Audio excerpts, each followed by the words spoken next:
नमस्कार मंडळी, food lab with Pramila या यूट्यूब चॅनलमध्ये आपल्या सगळ्यांचं एका नवीन व्हिडिओमध्ये स्वागत आहे. आज आपण एक वाटी साबुदाण्यापासून छानशी रेसिपी बनवणार आहोत. तर ही रेसिपी ना तुम्ही कधीच बनवली नसेल याची गॅरंटी आहे. तर मी हा एक वाटी साबुदाणा भिजवलेला घेतला आहे. रात्री मी साबुदाणा भिजत ठेवला होता पाण्यामध्ये आणि छान असा भिजला आहे. आता यापासून आपण रेसिपी बनवतोय त्यासाठी गॅसवरती एक कढई ठेवली आहे.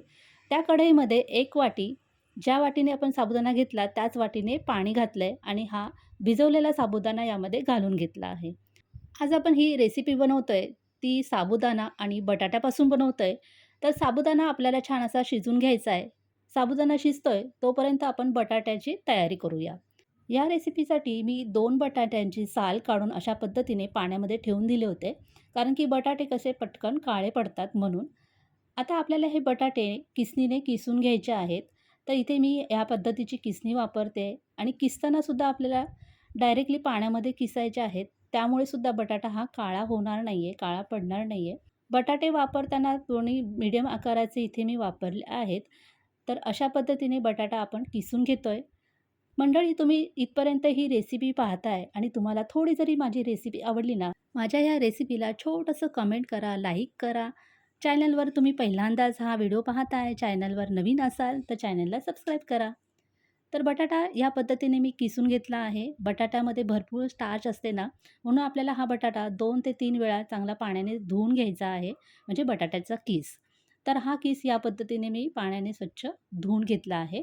बटाट्याचा किस हा व्यवस्थित धुवून घेतला आहे. आता आपल्याला हा किस कुठे वापरायचा आहे चला पाहूया. मगाशी आपण साबुदाणा शिजवत ठेवला होता गॅसवरती. आता छान असा तो शिजला आहे. साबुदाणा बघा अगदी ट्रान्सपरंट झाला आहे. आपण यासाठी 1 वाटी पाणी वापरलं होतं. आता यामध्ये आपल्याला बटाटा ॲड करायचा आहे, म्हणजे बटाट्याचा किस ॲड करायचा आहे.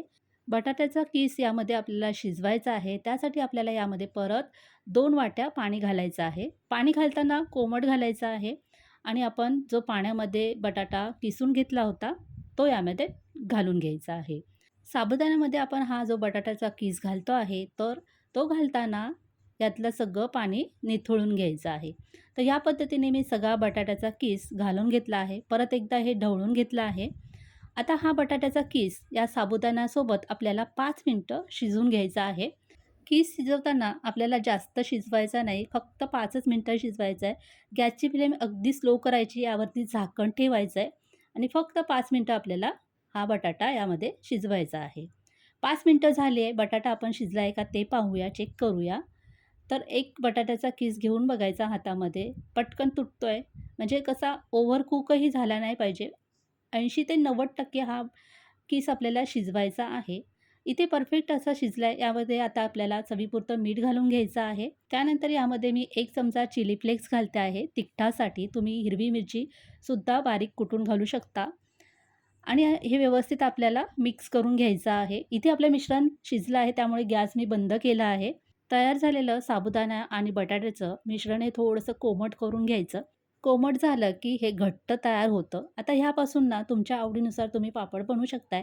पण मी थोडेसे वेगळ्या प्रकारचे पापड बनवते. तर याला तुम्ही सांडगेसुद्धा बोलू शकताय. तर मी त्यासाठी काय केलं आहे, एक ग्लास घेतला आहे. त्यामध्ये जी दुधाची पिशवी असते की नाही ती घालून घेतली आहे आणि ह्या पिशवीमध्ये जेवढं बसेल ना तेवढं हे मिश्रण घालून घेते, साबुदाणा आणि बटाट्याचं. तर तुम्हाला जसं आवडेल ना तसे तुम्ही हे पापड बनवू शकताय. पण हे थोडंसं वेगळ्या पद्धतीचे पापड बनवले ना, तर ना मुलांना ते बघायलाही खूप छान वाटतात आणि खायलासुद्धा खूप आवडतात. तर ह्या पिशवीमध्ये हे मिश्रण मी भरून घेतलं आहे. त्याला एक रबर लावून घेतला आहे, म्हणजे कसं मिश्रण हे बाहेर पडणार नाही. आता हा दुधाच्या पिशवीचा जो कोना आहे ना, त्याला असं हलकंसं बारीक कट करून घ्यायचं कैचीने.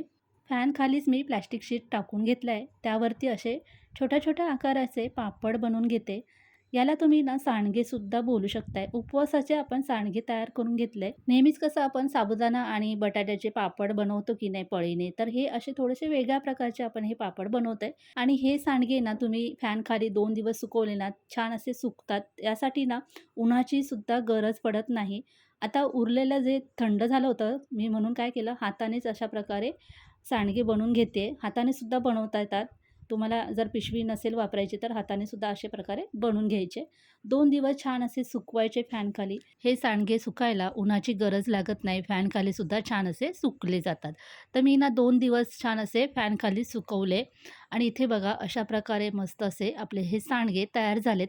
दिसायला एकदम सुंदर दिसतायत बघा ना आणि एकदम बारीक-बारीक आहे ना, तळायला सुद्धा जास्त याच्यासाठी तेल लागत नाही. पटकन हे तळले जातात आणि तळल्यानंतर तुम्ही पाहालच असे हे उपवासाचे सांडगे बनवायला अतिशय सोपे आहेत. झटपट होतात, जास्त साहित्य लागत नाही आणि जास्त वेळही लागत नाही. त्यामुळे ना तुम्ही नक्कीच एकदा करून बघा.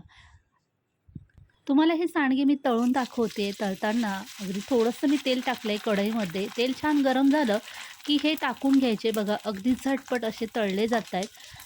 फुलून येतायत बघा वरती आणि मस्त असे आपल्याला दिसतायत.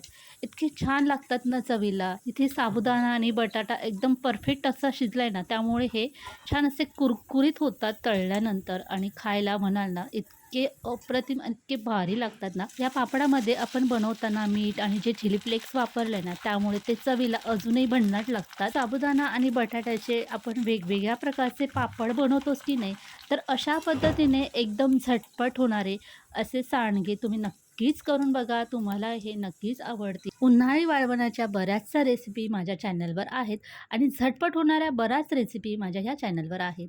तुम्ही त्यासुद्धा जाऊन चेक करा. तुम्हाला त्या खूप जास्त आवडतील. अशाच हेच पापड खूप छान असे कुरकुरीत झाले आहेत. तुम्हाला मी तोडून दाखवते. बघा आवाजावरून तुम्हाला कळेलच कसे कुरकुरीत झाले आहेत. तर आपण पुन्हा भेटूया अशा छोट्याशा आणि झटपट होणाऱ्या रेसिपीसोबत. तोपर्यंत बाय बाय.